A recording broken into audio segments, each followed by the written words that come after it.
When I discovered this place on Google Earth a few years ago and saved the image, it was for a reason other than to keep a picture of these two rock formations. Something else interested me. Let's take a look at this area.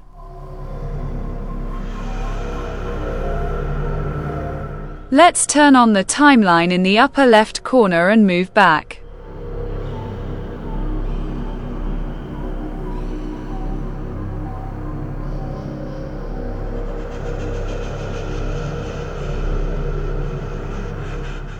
Do you see them? They lie scattered in a high layer of limestone and also appear to be very damaged.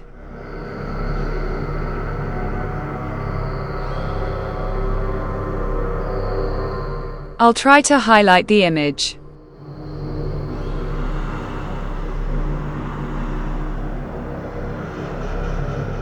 After highlighting the dark and light areas, the image becomes much more plastic. Note that these two rock formations are located directly on two of these colossi. What does this mean? To understand what happened here in the distant past, we need to move further and look at many places. We will look at several national parks in the USA, where these formations were captured. Mostly these are former water bodies and limestone formations. Where the area is overgrown with vegetation, or there are mountains, the mass of hard rock is impenetrable for scanning these objects. However, it also depends on how deep these colossi are located. In today's presentation, even those of you who still don't believe that these are the real pillars of Hercules will see for yourself that this is not a defect in the image, but an image from a deep scan. This image is from northern Arizona on the Utah border. Note the watercourses that are found here. How did these rivers actually form? And these are not just rivers, but very deep canyons that, according to the official narrative, were formed over millions of years as the waters increasingly bit into the limestone massif. That is possible, but there is another explanation that is probably closer to the truth.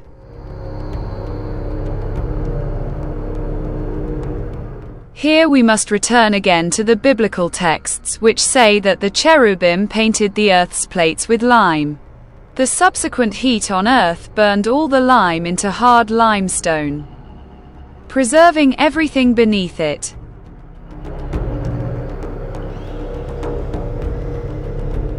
Imagine baking bread at home. When you take it out of the oven, it's cracked. Or those of you who work with ceramics, how many times has your pottery cracked in the kiln? This is because it is a homogeneous mass, and we can also apply this phenomenon to the case of burning a huge mass of limestone. The water evaporates from the mass and a great pressure is created, which literally tears this mass apart, and sharp cracks are created, through which steam and compressed air escape to the surface. Entire vast areas were torn apart. Notice this crack. It wasn't caused by water, because water doesn't create such sharp edges, but it slowly erodes the rounded shapes into the surrounding area. The water just completed the work of destruction. Today we have the opportunity to see what this mass of limestone buried. And I hope that no one thinks that the strange landscape was created naturally. In fact, the surface in these areas is not original. But let's look at these two wheels. It's not the Wagon Wheel. That's much further away in Monument Valley National Park in Arizona. But it's far from the only formation. All of them in the national parks have exactly the same origin, and many more we'll never see again. How did these formations arise? They have a lot in common with natural water reservoirs, of which there are hundreds in the USA alone.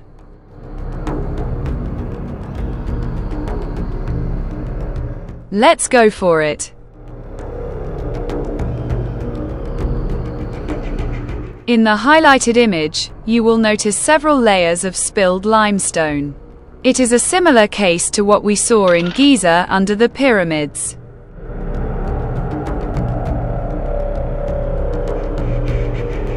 Or we also saw what the ancient ziggurat in present-day Iraq was built on. However, these limestone formations most likely formed differently.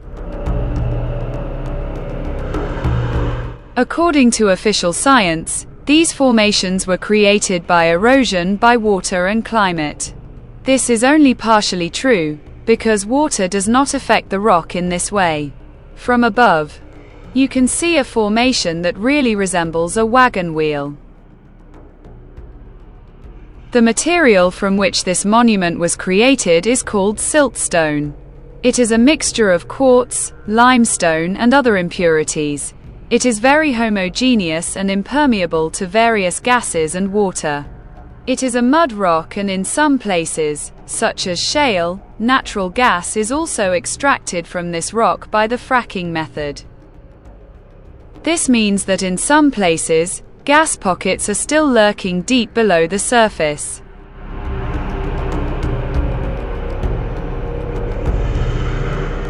Look at this picture. You can find such devastated landscapes on Google Earth not only in North America, but also in South America. However, it is not only the privilege of the both American continents. You can find them, for example, in the Far East and elsewhere in the world.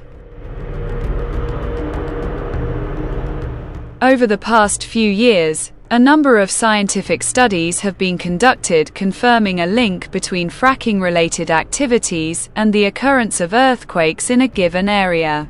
The earthquakes caused by fracking tend to be magnitudes 3 to 5 on the Richter scale. For example, the northern region of the U.S. state of Oklahoma and the southern border of Kansas, where fracking has increased over the past 10 years, has experienced a sharp increase in earthquakes in the area over the same period, with magnitudes ranging from 5 to 6.5 on the Richter scale. Earthquakes are caused by the injection of high-pressure wastewater back into the cavities. However, given what happened here in the distant past, such an action can result in instability over large areas. According to a 2016 USGS study, Oklahoma has the highest earthquake risk in the country, comparable to California. A study from Berkeley, California, confirmed an increase in psychological problems, such as anxiety, depression, and the like, among people living in areas where fracking occurs. All of this is good to remember in order to understand the following slides.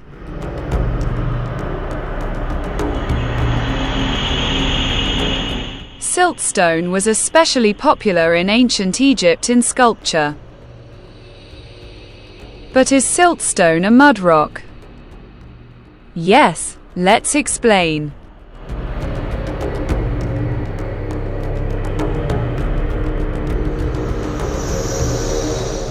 Here again I must remind you of the biblical texts, according to which the entire earth was literally covered with lime, and the lime was subsequently burned with great heat.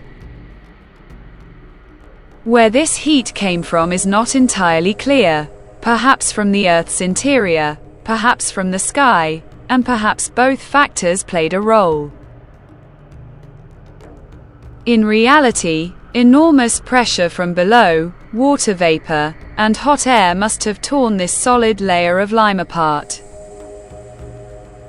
In some areas, it is clear to see how some of the columns were literally torn apart. In the places where these rock monuments stand today, there was very likely originally an anchoring device, traces of which we can find today in other areas in the form of natural water reservoirs.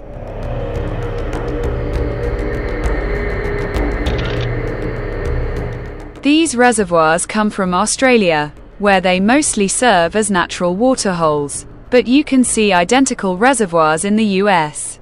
The images clearly show the traces of the moorings. These are mounds that seem to come out of the tanks. But look at this. It looks like the marks of a broken spider web.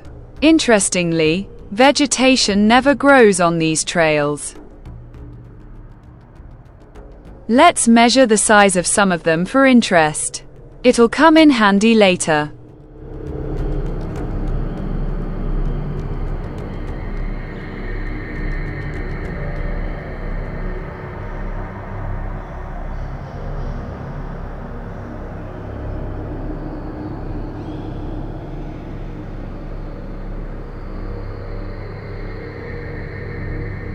Here we have the first handsome pond. I'll measure his inside length in feet.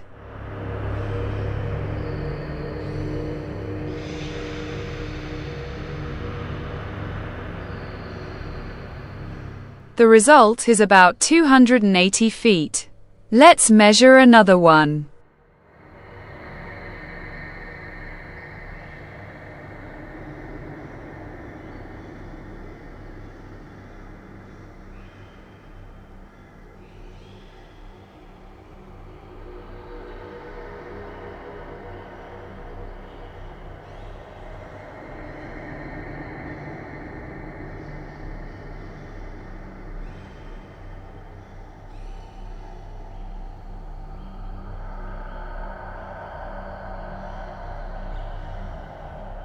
The result is about 284 feet. Let's try one more.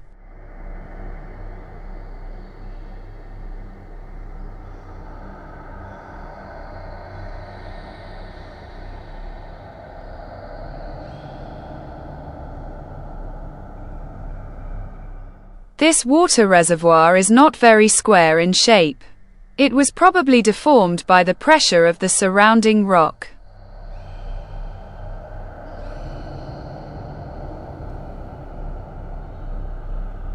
As you can see, we measured about 245 feet here.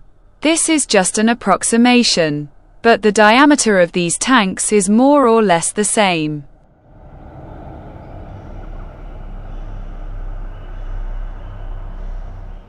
But notice this dark area where a lot of dark lines are converging.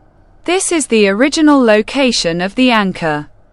This means that this anchor hole was literally torn out by a lot of pressure from below.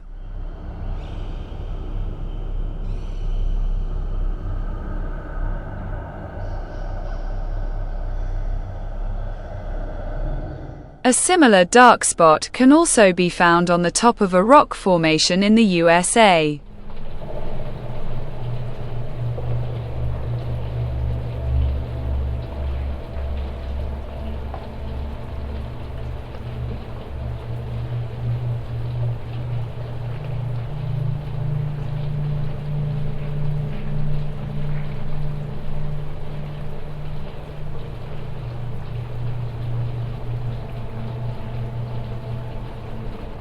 I highlighted the video to make it easier to see. But what does it mean?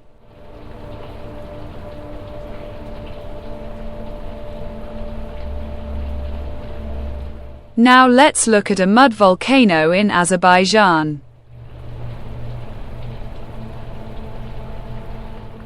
The pressure of the gas pushes out volcanic mud, which sprays into the surrounding area, creating wavy circles that solidify.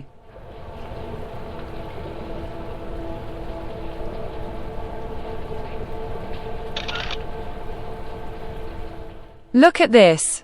This is exactly what we see in the case of American so-called wagon wheels.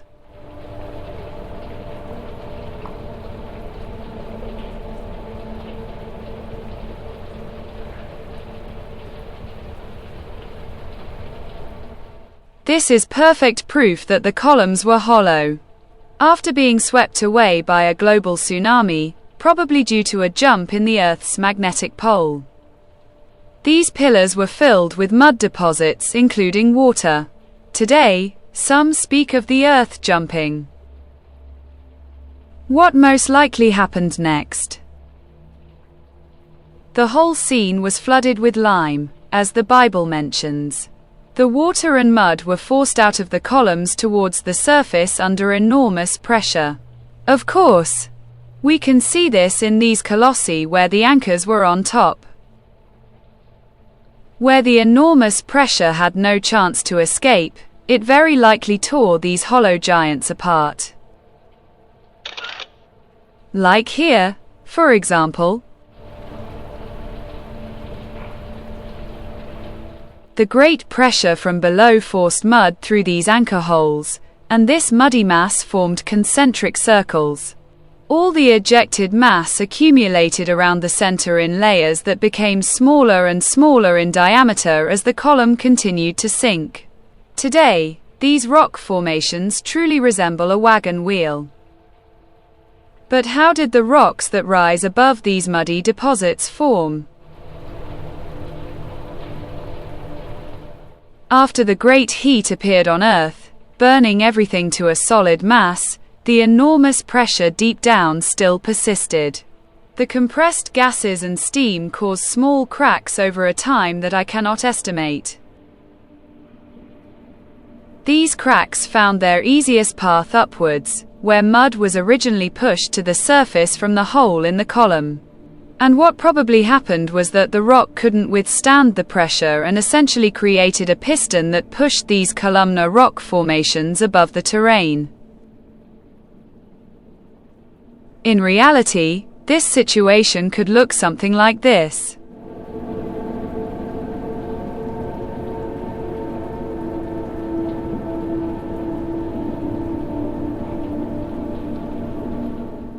This solidified mudstone metamorphoses into shale under the influence of physical action below the surface. And because ancient gas pockets still exist deep beneath our feet, which are not uncommon even in coal mines, gas is extracted in these areas. For example, we also use slate to beautify our homes without realizing the dramatic transformation this stone has undergone. However, fracking has its pitfalls. Water is injected into the cavities under pressure to create microscopic cracks. The cracks expand and connect, creating pathways for the flow of gas or oil.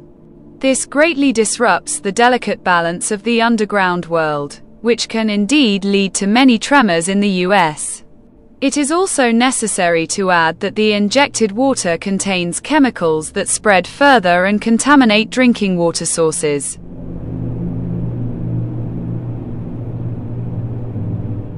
And here we are back at the two giants in Arizona. Let's look at one more place.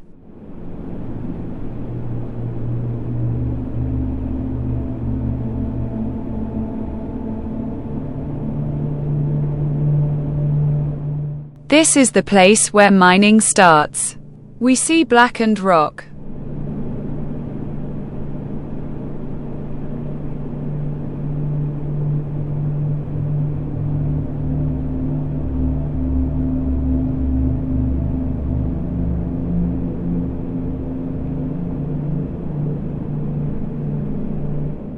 There are pools up here. Some are already exposed, but others are still hidden in the sediment. I'm convinced they're parts of a truss structure. See the geometry?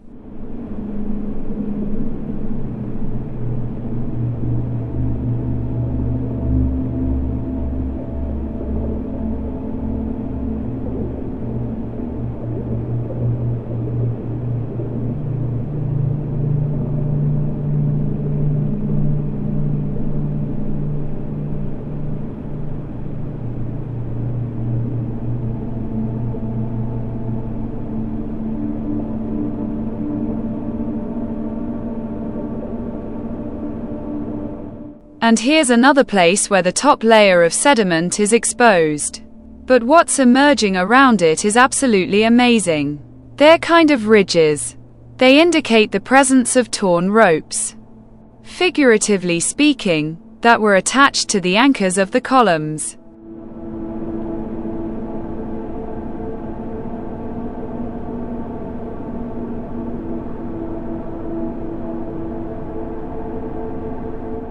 They probably have a reason to mine here. And I don't think I even need to highlight the images.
It's probably time to say goodbye for now. In the next and final video dedicated to wagon wheels, we'll take a look at similar colosuses in several national parks in the USA. But before we say goodbye, one more bonus.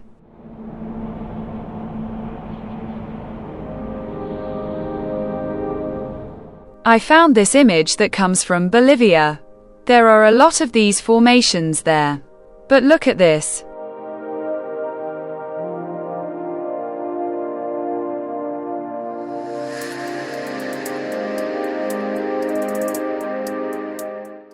What do you think? For now, enjoy the sunny days and we will meet again virtually soon.